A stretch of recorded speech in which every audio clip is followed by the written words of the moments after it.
let's do a little relativism recap. What is relativism? Someone? What did you say? I'm sorry. What is relativism? Haley. Your truth. Yes, it's a worldview that basically says there's no absolute truths that apply to everyone, right? Truth is just based on your preference, your opinion, what you want to be true, and same thing with morality, right? You can't tell anyone that a certain moral action is good or evil, that what they're doing is right or wrong, because it's all just based on your preference, okay? So we have to remember, okay, what is it? How do we determine what is good, evil, right, wrong, true, and false? A lot of relativists, they say what? Who is it that decides what's good and evil? Yeah, me. And a lot of times relativists will say the majority, right? If the majority vote, the majority of people in a group or a society agree that something is true or that it's morally permissible and okay, well then that makes it so. So basically truth is relative to majority vote, right? But what's the problem with that? Just because it's the majority doesn't make it right. Mm-hmm. Exactly. Majority vote doesn't equal truth. And here's the first important point for today. Majority doesn't equal moral. Okay?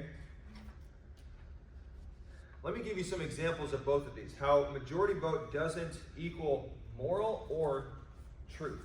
So let's start with morality. Let's say you have an innocent man who's accused of murder. And the majority of people in society all agree that he committed the murder. Does that therefore make him guilty? And he's the murderer? No, of course not, because that's not how morality works. Just because the majority say so, that doesn't make it so. Or let's say the majority of people in society say, hey, it's okay to torture little kids for fun. Does that make it therefore okay? No, of course not. So just because the majority say so, that doesn't make it so. All right? Now, how about with truth? So let me give you some examples. In 2006, there were 13 coal miners in West Virginia who were trapped underground after a coal mining explosion. Okay? And the newspapers, they reported that all 13 men survived and they were located safe and sound, but unfortunately they were wrong. 12 of the 13 men had suffocated and died underground. Okay? The newspapers had prematurely printed those headlines. So here's the thing, guys. For a time, the majority of society believed that all 13 men survived and were safe. But did that have any bearing whatsoever on the truth of these men's condition? No, of course not. The majority belief did not change the facts. And guys, that's just one of so many examples you could look at of how majority doesn't equal truth and majority doesn't equal moral, okay? And our culture is indoctrinating people with this false worldview of relativism, okay? Let me give you some examples of this, all right? Here's another example of morality. Now, check this out. I want you guys, it's a really short clip, but this is Ray Comfort. He's a Christian apologist, and he's interviewing this professor at a university, okay? Listen to what he says. You're an atheist? I am definitely an atheist, yeah. Now, why are you an atheist? Why am I an atheist? Because there is no God. Is rape wrong? Rape is wrong in our culture, yes. And Rape always wrong. it depends on your beginnings. If you say that you have a respect for other human beings, then yes, rape is always wrong. So there are moral absolutes. What are some things to note from that video? Did you guys understand what he said? No. This professor, by the way, remember, he's a professor at a university, and he is influencing young people, teaching people his worldview. He's asked, is rape wrong? What's his answer? He said rape is wrong In our culture. in our culture. You know what worldview that is? Relativism. Guys, you need to make a mental note of that. stamp that into your head, because, not like literally, stamp it on your forehead. Red flags of relativism, okay? When you hear people say things like that, this moral action is wrong in our culture, that usually is screaming the worldview of relativism. Okay? Unless it's something like, wearing jeans is okay in our culture, but it's wrong in certain cultures. That's kind of a different matter. That's more like cultural customs, right? Every culture has different customs of maybe music they do or how they dress, things like that. But there's other moral, like legit moral issues, like the one Ray Comfort gave, is that wrong no matter what the culture says? For sure. But notice how the guy said rape is wrong in our culture. That screams relativism right there. When you hear people say that, your ears should perk up and be like, okay, they're part of a false worldview. He also pointed out that it depends on where you start. Exactly. When Ray Comfort asked, is rape always wrong? That's absolutes, right? Moral absolutes. The guy, did you note the hesitation? Yes. That should be a no-brainer. Your immediate answer should be yes, always wrong. But he hesitated and he said it depends on your beginnings. If you And start your with culture. God, the answer is on. Mhm. If you remove God, then you have the relativism. Exactly. So, again, those are some red flags that you guys should watch out for. But there's a lot of major issues in our culture right now. One of them being the whole abortion debate. Okay, have you guys seen things like this before? This is one of the things people love to say. No uterus, no opinion. If you don't have a uterus, then you don't get to have an opinion on whether abortion is okay or not. Well, do men have a uterus? No, only women do. So basically what they're saying is only women get to have an opinion. But here's one of the ironic things. When you ask a lot of these same people to define the word woman, they can't. So, Isn't that interesting? How absurd. wait, that's in two different, that doesn't make sense. Exactly. Because here's the thing, guys. They say that a biological man without a uterus who then identifies as a woman is a woman. So, if you don't have a uterus, you have no opinion. Oh, well, but except for this, and The fact is in quotes, it's really easy. yeah. Do you guys see the contradiction? Okay? It's so important that you guys see the hypocrisy here and you call it out and hold people accountable when you see the hypocrisy. It's not mean to call people out and hold them accountable when they're being hypocrites. Okay? And the moral relativists, they have totally double standards. Okay? So, how do we determine, how do we judge between what's good and evil, between what is right and wrong? Is it the majority vote? No. It's also not the government, okay? Whoever's strongest. Here's another important point that you could write down for today. A government can make something legal, but they can't make it moral. Okay, does that make sense? A government can legalize abortion, but that doesn't make abortion morally okay. A government can legalize gay marriage, but that doesn't make gay marriage legal or morally okay. I mean, a government can legalize doing drugs, which several different state governments have in our country. You can have a government legalize a doctor-assisted euthanasia. Mm-hmm. For sure. Committing suicide, right? Slavery. There's slavery. There's all kinds of things that a government can legalize, but that doesn't make it moral. Government isn't the ultimate standard for determining what is good or evil. So guys, keep that in mind. Just because something is legal, that doesn't mean it's good. All right? So who is the ultimate standard for deciding what's moral and immoral? Tell me, Eric. Who is the ultimate standard for saying what's good and evil? God. Correct. Good job. God. Okay? There has to be an objective standard above, beyond us. Okay? And our opinions. Otherwise, it's just whoever's strongest makes the rules. All right? And that standard is the character of God. Okay? check this out. Another place that we see relativism promoted is, guess where? Give it to me. A major place in our society, the entertainment industry. Okay? So, you guys want to see some examples? How many of you guys are Star Wars fans in here? Okay? How many of you guys have never seen Star Wars? Alright. I don't blame you. It's pretty cheesy, but you know what? Alright. So, listen to this scene. What stuck out to you guys in this video? There's a lot of things. Anything stick out? Ella. He made an absolute statement about Darth Vader. He was like, the good man that he once was has now been destroyed. Mm-hmm. Yeah. What is that, like, that's an absolute truth, but then he goes, and he's like, it's based on your point of view. Mm-hmm. That's crazy that's a line in the movie. That is such a blatant, like, And if you're not paying attention, it could go right by you and you not even realize it, for sure. That's honestly a very unnecessary line. Why does he even have to say that? That just feels like very planted for a specific. So what I told you is true from a certain point of view. What worldview does that sound like? Relativism. Your point of view equals truth.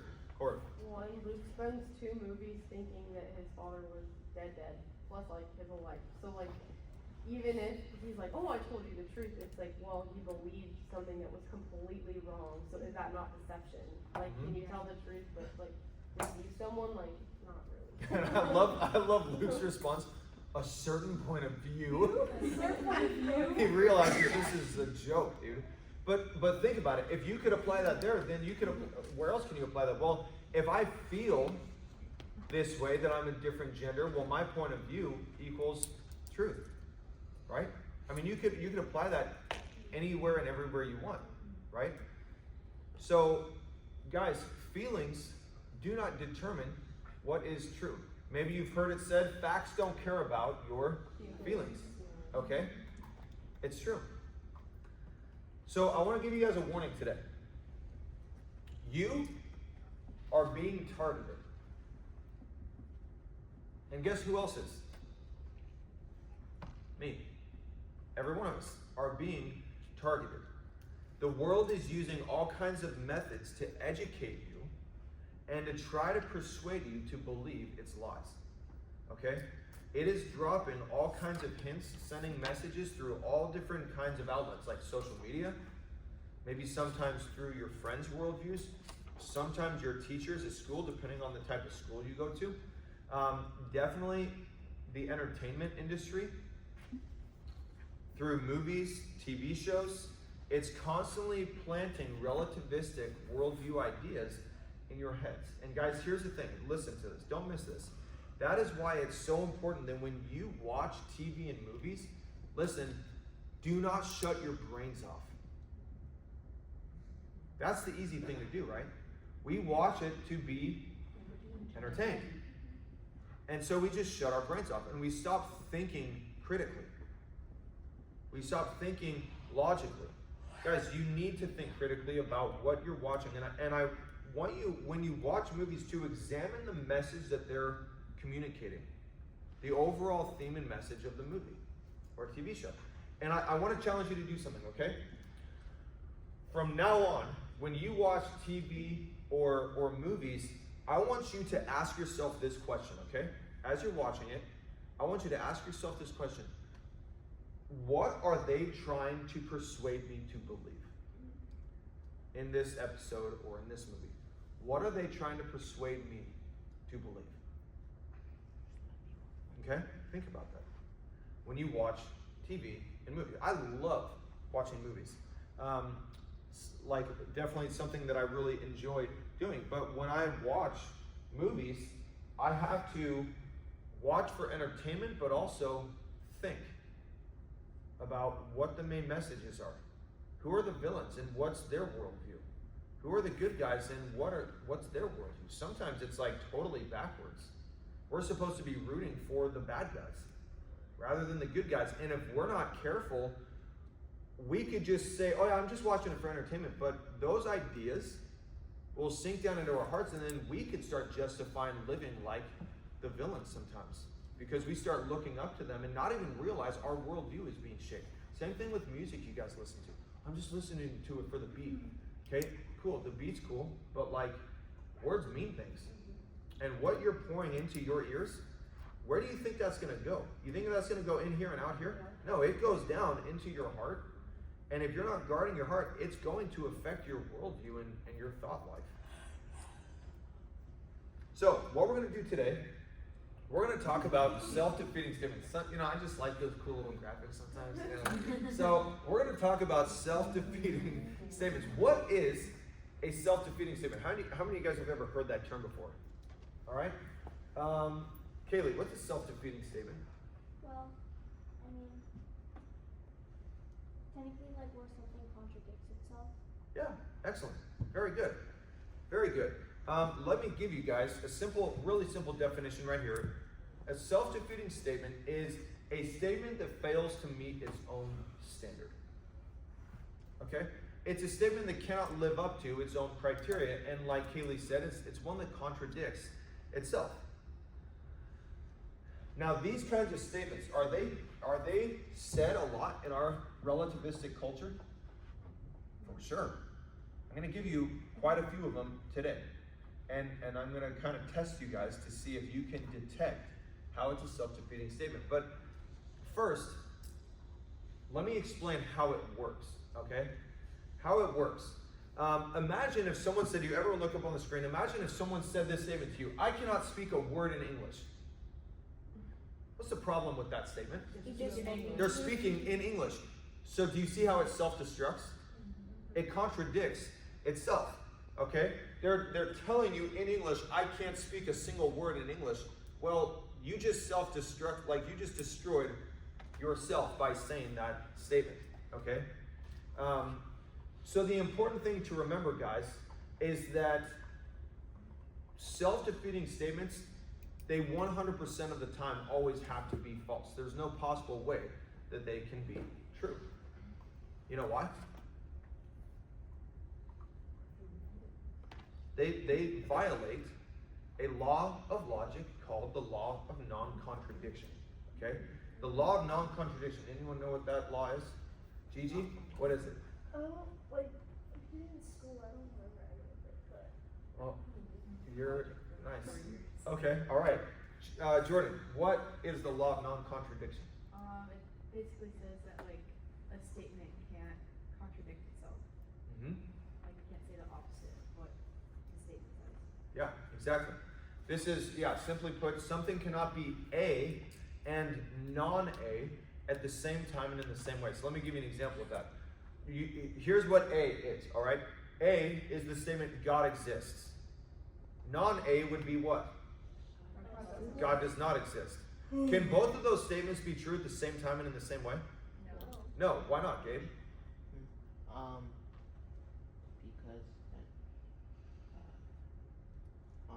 Because they hint up here at the top word, because they contradict each other. exactly. All right. Here's two other claims: A and non-A. 2 plus 2 equals 4. 2 plus 2 does not equal 4. Can both of those be right? No. Why not? Because they contradict each other. All right. So,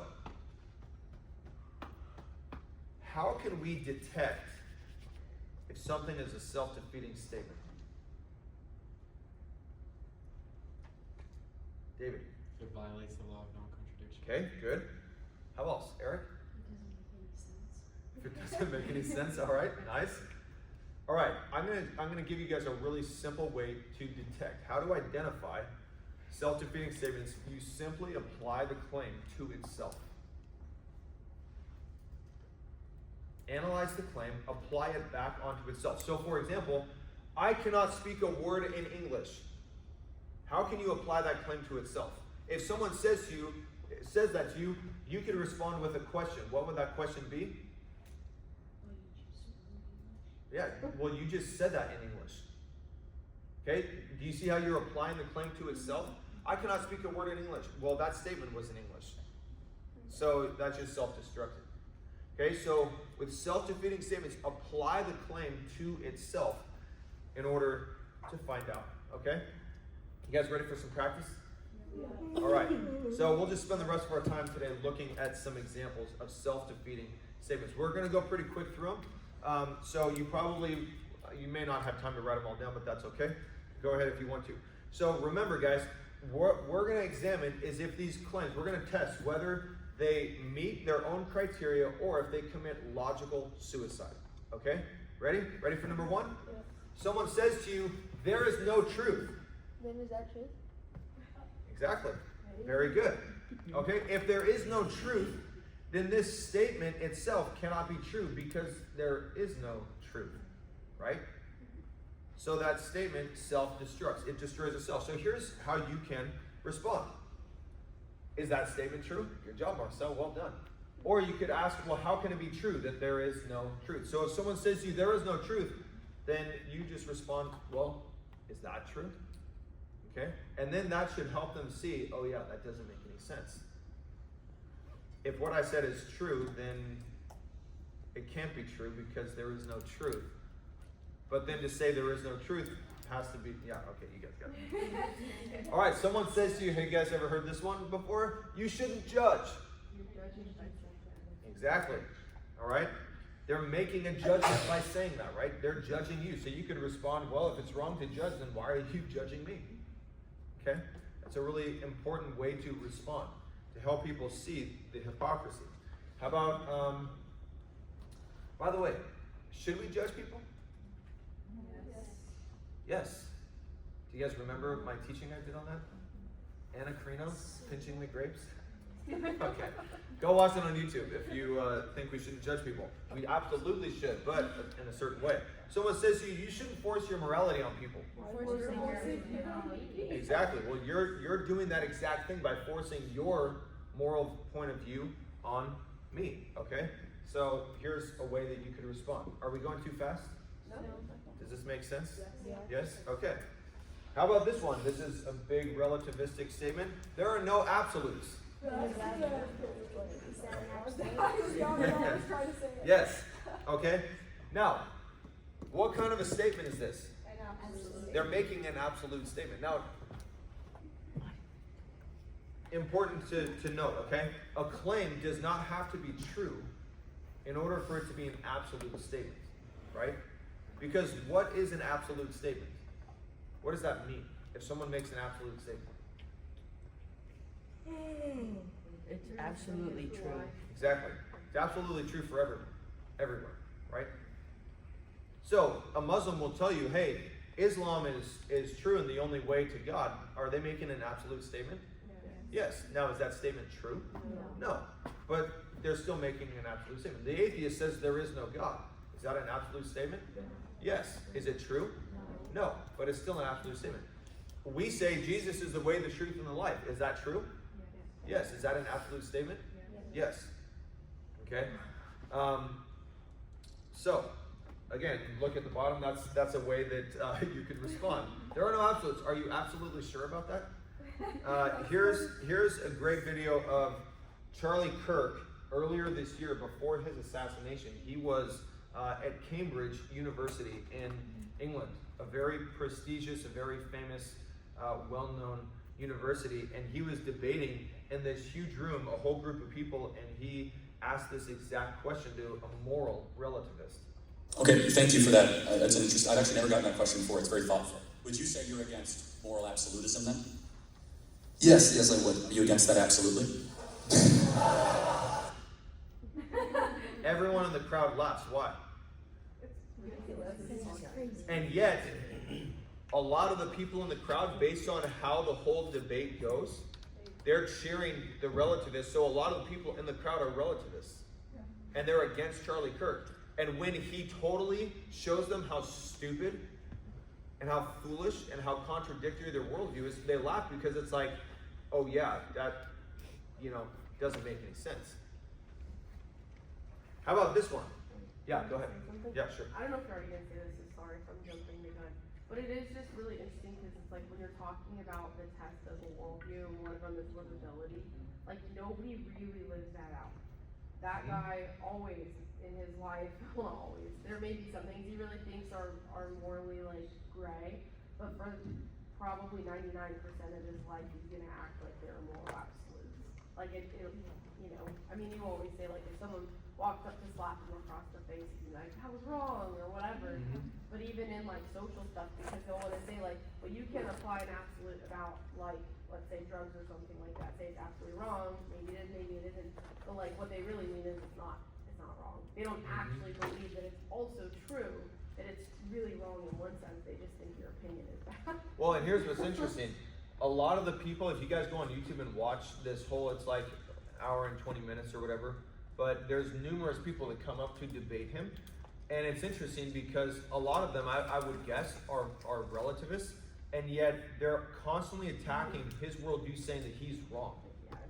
Which is like, you have no basis for doing that if truth is just relative. They're trying to say his worldview, his view of women, his view of marriage, his view of all these things is wrong. And yet, who are you to say that if it's all just relative? They're total hypocrites. They kind of just mean, get off my back, you can't tell me I'm wrong. But they don't actually mean, but I'll also turn around and respect you and say you're not wrong. Exactly. Remember we talked last week about tolerance? Okay. How about this one? Only a Sith deals in absolutes. All right, here's for you Star Wars people. In Star Wars Episode 3, this climactic moment of the whole saga, Obi-Wan tells Anakin, who turns into Darth Vader, Spoilers. only a Sith, you know, if you haven't watched Star Wars by now, you deserve for it to be spoiled for you, okay? He says only a Sith deals in absolutes. What kind of a statement is that? So Obi-Wan is the good guy. Obi-Wan's the best character in Star Wars, okay? Hey, whoa, you know what? I wasn't saying that about tripping. I was saying about your lame statement. Okay, so here's the thing. Obi-Wan is like the good guy. Anakin used to be good. He used to be kind of like the disciple of Obi-Wan, but then Anakin turns evil and he's becoming Darth Vader. And when they're about to duel it out, Obi-Wan tells Anakin, you know, only a Sith, the bad guys, like the evil characters, only they deal in absolutes. But what kind of a statement is that? Absolute. So what is Obi-Wan accidentally implying about himself? Well, then I must be a Sith because I just made an absolute statement, okay? Well, let's watch it. Let's watch it. Yeah. Are you going to show the whole thing? Yeah. Okay. All right, you guys ready? You will try. How many absolute statements did Obi-Wan just make? 6. And to top it all off, only a Sith deals in absolutes. So who's the villain, guys? All right? His whole worldview just crumbles to pieces because he just accidentally implicated himself as being one of the bad guys, okay? It makes no sense. Here's some other absolute statements Obi-Wan makes throughout the Star Wars saga. Think about, so it's like, that's an alien version of a drug addict, okay? Trying to sell him some drugs. And so Obi-Wan's kind of appealing to an absolute moral standard of good and evil and how you should live there, right?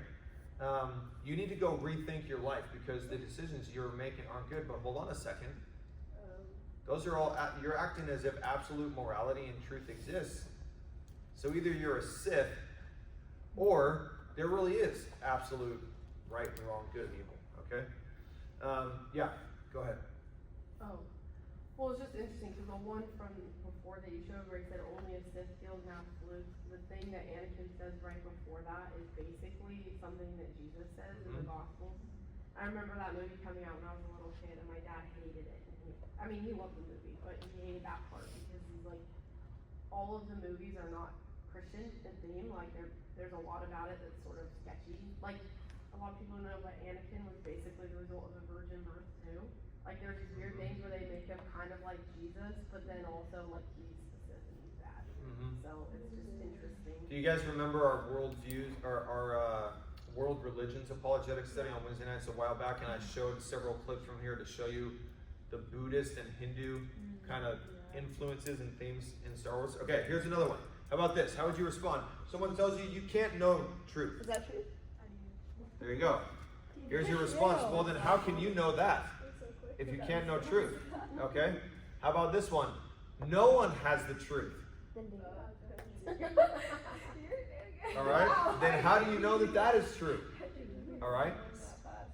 How about, are we going too fast? No. This is a big one, guys. This is a big one. Someone says all truth is relative.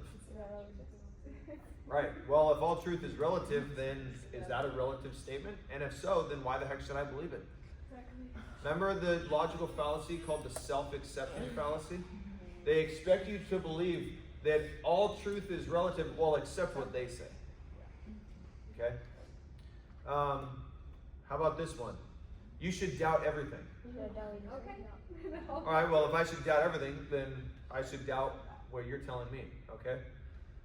That's what a lot of skeptics will say. So there's a lot of atheists out there they're called skeptics, where a lot of them say, well, you really can't know anything. You should just doubt everything you hear about everything. And they just want to doubt for the sake of doubting, rather than for good reasons. And so that's a really good response that you can give. Okay? How about this one? You can't know anything for sure. Think about it. This person is claiming to know with certainty that you can't know anything with certainty. Do you see how it self-destructs? Well, then how can you know that for sure? Okay, it totally self-destructs. You guys see how these are self-defeating statements? Yeah. Here at the UFC, safety is our number one concern. UFC is the ultimate fighting club, okay? Where they just beat someone to a pulp and pummel them and their face is just totally deformed by the end of it. Clearly, the whole purpose of UFC is to beat the poo out of someone else. So, safety isn't really the number one concern, all right? Only science, this is what a lot of atheists will say, only science can give us truth. How is that a self-defeating statement? Huh? Good. What else? Is there a scientific study to show you that? Exactly. What scientific experiment taught you that? Or you could say, what scientific evidence do you have for that? Because here's the thing, guys. If that statement is true, we would never know it. Because that's not something science can actually tell you. Right? So, beware of that one because a lot of atheists will use that. Man, I should have had the clip from Nacho Libre up there. Why are you always judging me? Because I only believe in science. You know what I'm talking about? Yeah. Yeah. You should have gotten the clip where he starts singing them. So how about this one? Again, a lot of atheists make this claim. All that exists is matter and energy. Is that right? Is that a material statement No. that's made up of energy? No, that statement is a concept, right? Which consists of neither matter nor energy. So you can just ask, well, what part of that statement consists of matter and energy? Okay? How about this one? You guys have heard this one. You shouldn't try to convert people. Well, exactly. If you shouldn't, then why are you trying to convert me to your view? Okay? A couple others. It's arrogant to claim to have the truth. Is that true? A lot of people say that. Yeah, well, if it is, that's pretty arrogant of you. Okay, have fun with it, okay? To help people see how foolish their claims are. You can totally have fun with it. You should be tolerant of all views. Aren't you tolerant? Yeah, exactly. Now, if by tolerance, the person means accepting everyone's view as equally true and valid, well, then the person who says you should be tolerant of all views, what are they not being toward your view? Exactly. But again, is that what true tolerance really is? No. Remember what tolerance is? What is tolerance? Putting up with an error. Good job. It's putting up with someone and their false beliefs, even though they're wrong. It's not telling them, oh yeah, I think you're right. Okay? You still respect them as a person, but you tell them you don't agree. Okay? Couple more. It's wrong to tell other people what to believe. You're telling me what to believe. Exactly. They're playing the hypocrite. Their whole statement self-destructs because that's exactly what they are doing. So we'll close with this. Why it all matters, okay? Why should we bother studying these self-defeating statements and doing this whole worldviews study? Can you guys think of any ideas? Be prepared. To be prepared. Yeah, good. Not to be deceived. Mm-hmm. Good. I would like to educate people, show them why, 'cause a lot of people, they don't think about why they believe in that, they just like do, and then if you show them, maybe some of them will realize that it's dumb. 100%. Good. All of those reasons are spot on. I'm going to give you guys 3 other ones. And you guys have heard me say this before. 3 reasons why we're doing this, guys, is because ideas matter. Okay? What you believe matters. What other people believe matters, right? It shapes your worldview. Here's the second reason why we're doing this is because ideas have consequences, guys. It will affect every aspect of your life and how you treat others. We've seen that this past week, right? There's been a lot of horrible things that have happened in the world. A week ago today, did you guys hear about what happened in Australia? No. Bondi Beach, 2 Muslim terrorists went and opened fire for a long time on a bunch of Jews who were celebrating Hanukkah. Just hanging out on the beach, not harming anyone, just hanging out celebrating one of their feasts, and 2 Muslim terrorists just start killing a bunch of people. Guys, your ideas, they have consequences. Your worldview affects how you view and how you treat your fellow human beings. Okay? And the third reason is because truth matters, guys. That's why we're doing this. Truth matters. Remember, what is it that takes us captive? Lies. What did Jesus say will set us free? And so we'll close with this. Ephesians chapter 5. Paul gives us a warning in Ephesians 5. Can I get someone to read it? It's short, it's simple. But can you read verse 6? Yeah. Let no one deceive you with empty words, for because of such things God's wrath comes on those who are disobedient. Okay. What's the command in the beginning of the verse? Let no one deceive you with Yeah. empty words. It's up on the screen. By the way, here's the Greek word here. The original language is always very insightful and helps us see even more than what our English translations show us. Okay? The Greek word there for empty, let no one deceive you with empty words. It can mean empty, but it can also mean vain or devoid of truth. Interesting, isn't that? Paul says, hey guys, don't let anyone deceive you with empty words that are just devoid of truth. There's no truth in them. Because those things will take you captive. And guys, a lot of these statements we've looked at today, they might seem on the surface to be like irrefutable. Like, man, how do you argue with that? And man, some people might seem to make some really good arguments sometimes. But often they're just empty words that are devoid of truth. And you guys are going to be challenged with many of these types of self-refuting statements, whether in school, by our culture, in college, social media, sometimes by your friends or your peers. I have seen so many people who have grown up in the church walk away from Christianity when they go to college because they get duped by a lot of lies there. There's tons of lies, and you know what? Part of their problem is that they did not firmly ground themselves in the truth. They weren't rooted in the truth. They kind of believed maybe to a degree, but they didn't really make it their own, and they didn't choose to follow Jesus so closely. So when they went to college, they were influenced by their peers. They gave in to peer pressure. They started believing the lies that their professors were telling them and what the culture was saying on social media and all of these different things. And, they walked away. So we got to study this stuff for 2 main reasons. You guys mentioned them. The first is to protect ourselves from being taken captive by lies. And Raquel mentioned the second one. It's to help other people see the truth. We should care about other people, right? Does God? For sure. So we need to as well. And there's a ton of people in our culture who are believing these lies that we just discussed for the last several weeks. And guys, you need to equip yourself constantly. There's all kinds of things you can waste hours every day. Waste your time on. spend your time equipping yourself, preparing yourself. Because